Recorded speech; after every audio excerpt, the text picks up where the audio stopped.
পৌঁছে দিলাম।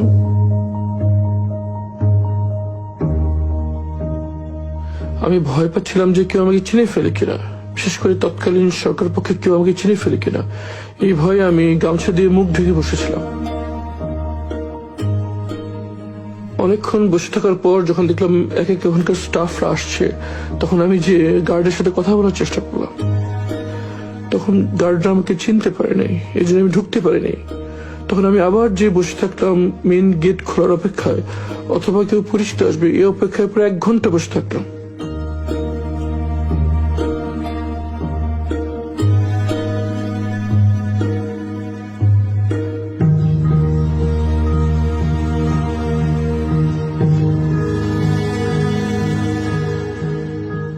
এক ঘন্টার মধ্যে আমি বসে থাকলাম, কিন্তু পরিচিত কাউকে পেলাম না।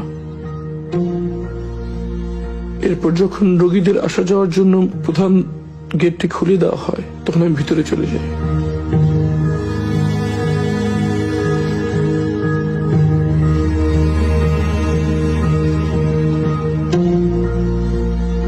মনের ভিতরে প্রচন্ড আশঙ্কা কাজ করছিল। আমার পরিবার কোথায় আছে, কিভাবে আছে, তারা কি জীবিত আছে?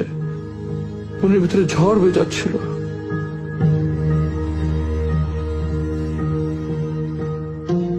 একটু পর ইবনে সিনার পিআর অফিসার আশরাফ সাহেব সেখানে আসেন।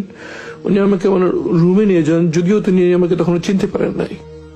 আমি ওনার কাছে স্মার্টফোনটা নিয়েই আমি গুগলে যাই এবং আমার নাম সার্চ দিই। সার্চ দেওয়ার সাথে সাথে এই ছবিটা স্ক্রিনে ভেসে ওঠে। তখন আমি ঠিক আমার চেহারা কাছে ভেবে নেই, আমাকে দেখায় যে ওনাকে চিনেন কিনা।